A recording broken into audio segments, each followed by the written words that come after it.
Hey, what's going on, Taco fam? Here's the deck profile that I promised that I played at locals. I pretty much went undefeated. Um, was first after Swiss into top cut, won that match, and then we ended up splitting top four. So after standings, I ended up coming in first. So I'll show y'all what I played. I do want to make some changes, and I'll talk about that a little bit later. But I'll just run through it pretty quick. Not too much to explain. The three Black Witch. You're playing pure, so you do need three. I think even if you're playing the Fire King version, more than one is pretty good. Two Flamberge. You definitely need to play two. And I did make a mistake a couple times that ended up costing me one game and almost lost me another because typically you do want to side one of these out, but I am playing pure. So I definitely needed to keep it in for the combos.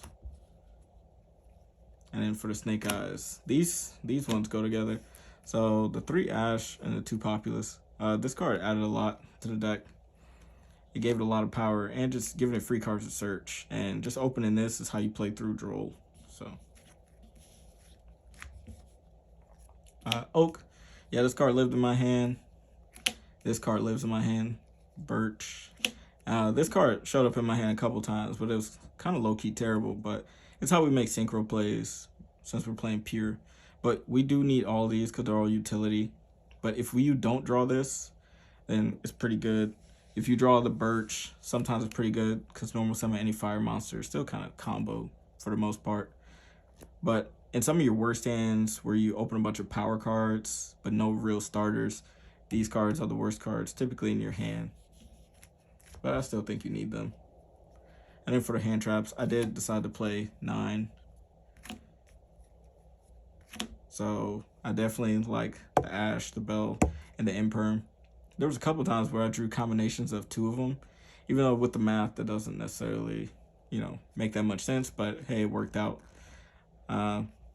Yeah, see, I mainly saw these two together, and they were actually kind of crazy.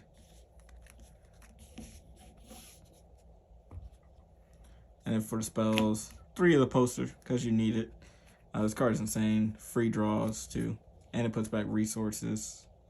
And then for the different part, I am playing pure, but I do like playing 2 temple and 2 original because I do like drawing these two.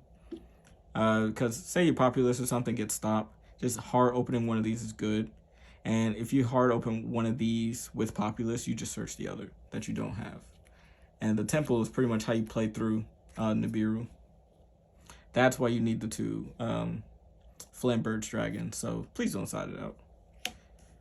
1 back of the bus because we like sending them to the back of the bus. And 1 chase. These are the last 2 Snake Eye cards I played. This card was actually okay. In some of my weaker hands, it was still good to at least set up the trap card, which I do play.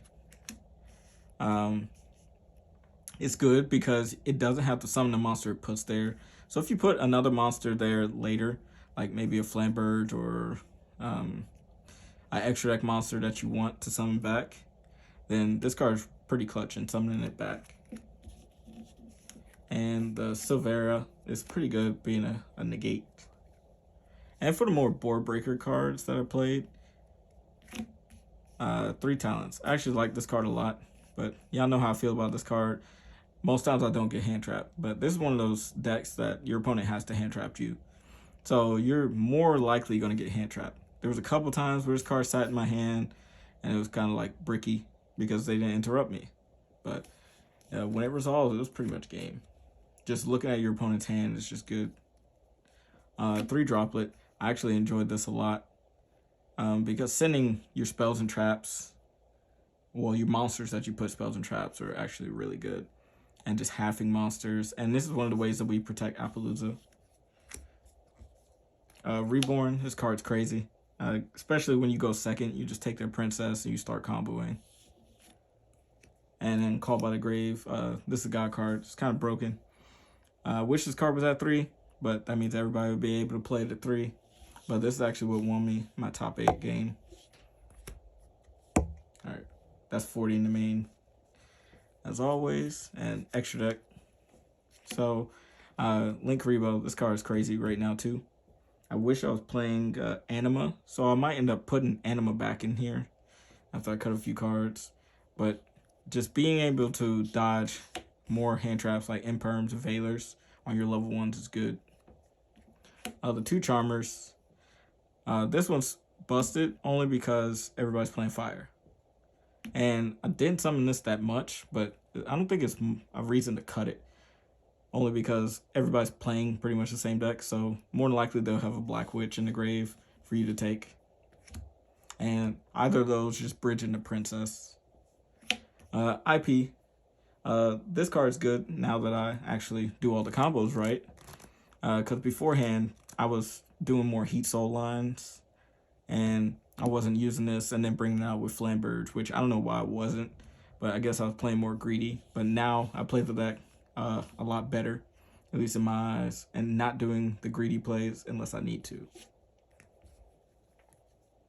Sunlight Wolf. Some people don't really play it in this version, which I don't know why, but this is good for bridging with Heat Soul, which I actually don't play Heat Soul right now, but I probably will play it. But just getting back Ash Blossoms that you discard is pretty good. Princess, the new Pokemon card. I'm guessing this is in the wrong game. This card's insane, especially against your opponent. It forces so many things. And going second, if your opponent is able to play and they have access to Princess, you have to do so many things sometimes to play around it if you can, but sometimes you can't. Whale, one of the cards that goes with Princess.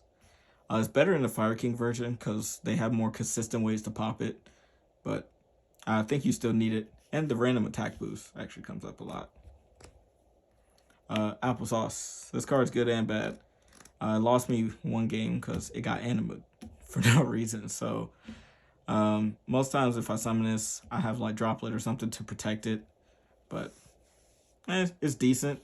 But it's really good in the simplified game state more than anything. So Pyro Phoenix. I was using a Raging Phoenix, but I actually just need to get another one. But this is good because if you summon it, it could bring back like a Link monster or something from your opponent's grave, summon it to their field, and then burn them for the attack of the monster you brought out. So it's decent, and it's good for the next card, which we use, Zelentis. This card is, I don't know. This card does a lot, and I didn't think it would do so much. Like, because last time we saw this card was pretty much in Marincess, but now this is pretty much a Fire King or a Snake Eyes card. And this card wins so many games. And the free pops is really good. And for the Xyz, I played a Typhon. I think this card's trash right now. This does nothing in the mirror. You summon it.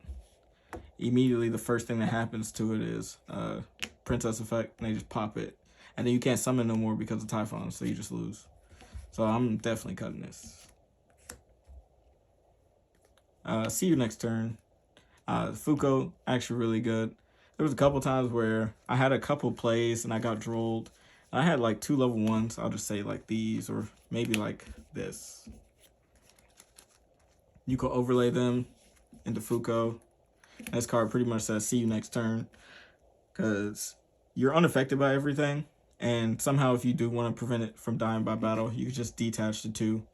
And if you have Populace under, you pretty much just get to just put one of these in the Spell and Trap zone for free. So you pretty much automatically have a play once you start your turn. So I think everybody should play that. And for the Synchros, Formula, Borreload, and Baron, I think I'm going to cut the Borreload because it didn't come up too much. I summoned it once and it lost me the game. I got nibbed and then I didn't recover because I think I played it wrong, but it does take a lot to invest in sometimes. Yes, Ash plus the Wanted engine gets you there, but I think you could be doing better plays, in my opinion. Or maybe I'm just wrong, I don't know. Token. And for my extra deck, well, side deck, it's different for what you're expecting at your locals, but for me, I played 2 Vados. I mainly put this in either in a mirror match to hit the temples, if you have something like Nib to go with it, which I actually forgot my Nibs at home, so yeah, side note, not playing Nib, but you definitely should be. but Nib didn't really come up for me. I didn't really miss it. But this is good for blowing up Fire King cards too, blowing up their field spell to nuke their board when you want to. Pretty good for that. Playing one Kurikara. This card's okay. It's just good to search off of Ash. You mainly put this in against decks that play towers, monsters, and just using this as a threat. Your opponent's not going to really want to do anything if you search this right in their face. So, Droll. I think this card's low-key bad, but at the same time, still good, but I think it's low-key bad because a lot of like the Snake Eye decks are pretty much learning ways to play through it. Unless they just go Bonfire as their first action, and you're like, oh, okay, that's pretty much the only time this card's going to be good. Duster and Cosmic. Duster was the 15 slot, and I played 2 Cosmic. I probably end up playing a 3rd Cosmic instead. Just opening these is good. There's a lot of anti-spell going around, which hint hint I played as well. But this actually won me one of my rounds because I went second game 3, and my opponent had their board and also had anti-spell, and it almost destroyed me if I didn't top deck this.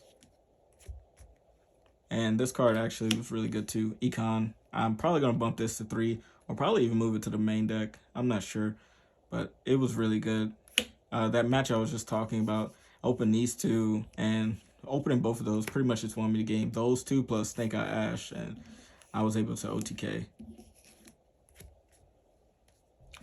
Play 2 Dark Ruler. I might either cut this card altogether or play 3, because I'm not sure if I feel the need for it, but it's mainly there for Voiceless. And the last card is 2 Anti-Spell. 2 because I only have 2. If I had a 3rd, I'm more likely would play it, but I side this in when I go first. Alright, that's pretty much the deck, guys. Y'all let me know what y'all think.